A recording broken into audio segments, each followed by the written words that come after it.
So, a lot of purchases, but timeline is definitely an issue. But my question to you is, these are happening post Operation Sindoor, so just break it down for us.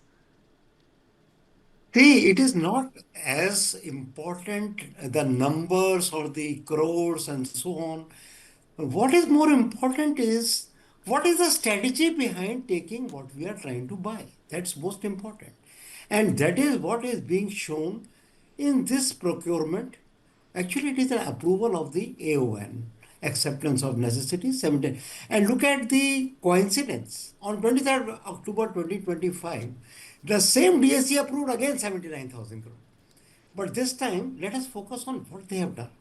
Firstly, let's talk about the loitering munition. Why loitering munition? When you launch a missile or you launch a system which is pre-fed with the target details, it goes and hits the target. But in the loitering munition, what is the biggest advantage you get? You are able to transport your kill machine into the battle area and loiter to the time of its endurance and thereafter pick the target and hit it.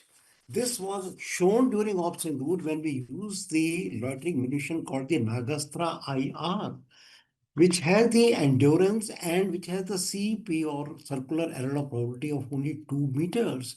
So the government is trying to build capability in the loitering munition system, and that also all indigenous. You must be aware that Tata Advanced Systems has made a loitering munition called ALS 50. It has got a range of 50 kilometers and an endurance of 60 minutes. Similarly, the Adani Group used the UAV launched precision guided munition. And now we are working on a Sheshnag 150 loitering munition. So the first thing, loitering munition, why they are going for it? Because it gives them a tremendous capability to oversee the battle space and hit the target by choice. That is the first thing. What is the next thing? The next thing is all about the newly evolving concept of tactical battle space. Mind you, I am not talking of tactical battle area. I am talking of tactical battle space, which means tactical battle area and the immediate airspace over it, which is 10,000 feet, up to 10,000 feet.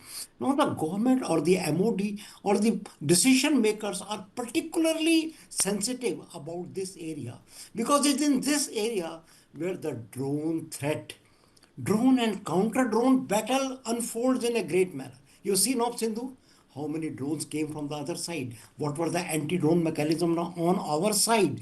And what was the drone threat play? So that drone threat play is seen in two acquisition. One is the low-level lightweight radar. What is the low-level lightweight radar? Low-level lightweight radar. In fact, the first radar when it came, I'm so proud to tell you that I was involved in its induction in the Indian Army. It's called the Bharani. Long time. Then the Air Force got the radar called Ashlesha Mark-One. Now Ashlesha Mark-Two. Now what is all these?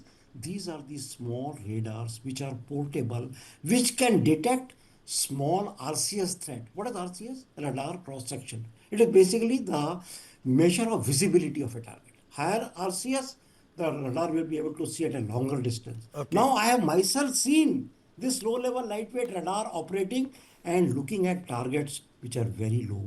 Okay. This is the secret. Okay. Okay. Okay. Your opening comments, A. Marshal Rana? Thank you, Karthikeya. I think this is a very interesting DAC approvals. If you break down the kind of approvals that are there, they are all indicating towards the indigenous development, boosting the indigenous development. Most of these things that are these equipment that have been cleared today are mostly which are being developed indigenously. So there is a signature of promoting the indigenous development, and rightly so, because we've been discussing in your panel every now and then that after Ops Sindoor, nobody would have known otherwise about the BrahMos or about all our indigenous weapons which came to the limelight. So this is the right time now to prove and promote our weapon systems, whether you see Astra, whether you see and the integrated drone detection and interdiction systems. They are all indigenously developed, and now we are wanting to take them to the next level. And because not only for the indigenous use, but also for the export. I'm sure the government is looking at that as well, that these systems which have already been proven, now their advanced versions are the one which are being promoted through this DAC. So this is a building block for your future capabilities for all three systems. Whether you talk about Astra Mark-One, Mark-Two, whether you talk about the advanced triple LWR or integrated drone systems, or for that matter, the Spice 1000. No, the Spice 1000 is a very interesting thing. It is. We had a full discussion on your panel earlier. This is a smart kit which actually makes your bombs smarter, and it does not scale up. So while the impact is in the name itself, it says it is the impact and highly cost effective. So the impact is high, cost is lesser, and it does not Yes. go up the ladder. So for mountainous terrain, we've utilized it earlier. For hardened bunkers, we did that in Op Sindoor. So without taking the escalation ladder up, this is a very smart weapons that is being integrated. I mean, that's being procured, and all other system, like I said, its Okay. main focus is on indigenous development. Okay. General Saxena, what do you think post Operation Sindoor remains India's biggest challenge when it comes to the sky, sir? Our biggest challenge is to not do Sindoor, prepare for Sindoor 2.0, 3.0, and more and more. That means what? Build our capabilities so that the futuristic threats of the enemy can be countered. What does it mean? It means that in Operation Sindoor, our adversaries sent certain drones which were basic, which were slightly advanced. Now, in your second round, expect much higher capability and quality of drones. Not only that, this system will be able to overwhelm you, and then will come the main attack of aircrafts, attack helicopters, cruise missiles, surface to surface missiles, anti-radiation missiles, and therefore your system should not get overwhelmed by drones itself. And for that, you may be aware that on 9th October 2025, MOD has issued an RFI for doing what? For a suction UAS grid. What is suction? It is situational awareness for soft and hard kill asset management. Means what? All the drones in the TBA will be managed by this CUAV, by this suction system without overloading your mainframe Akash Tir, ISCCS Akash Tir system. You will be effective both ways. You will be able to tackle the drones in the TBA. You will be able to take on the mainframe threat. Now look at the other important things. The other important thing is to be able to strike long, strike with precision, and kill with damage.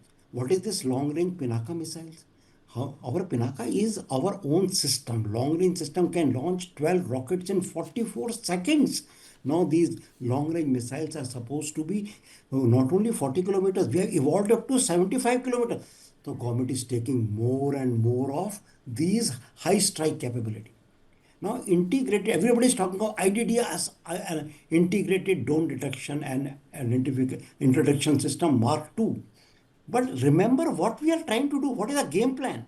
The game plan is to build capabilities for Sindoor 2.0. Yes. At that time, the first system by Bell was only a RF jamming system, EOR, electro-optical and IR based detection, and RF based jamming. We moved into laser kill of 1 kilometer up to in phase 1 in the Mark-I, Okay. and now we are gone into 2 kilometers. Now another next generation will go up to 5 kilometers with 30 kVA, 30 kilowatt laser. And now we are also going in for drones against drones. You have seen the last DAC approval of 23rd October. They cleared a swarm drone proposal for Air Force. Remember what is happening in MRSAM. Why government has got MRSAM missiles for Navy and Air Force? Why? Because to kill at a longer distance. Naval missiles of MRSAM are 100 kilometers called LRSAM. Naval missiles for Air Force are up to 70 kilometers. They are giving these missiles to them. For what reason? Preparing for the future. Preparing for the next round. not the round which has gone, preparing for the round which is yet to come. I, And that round won't be small.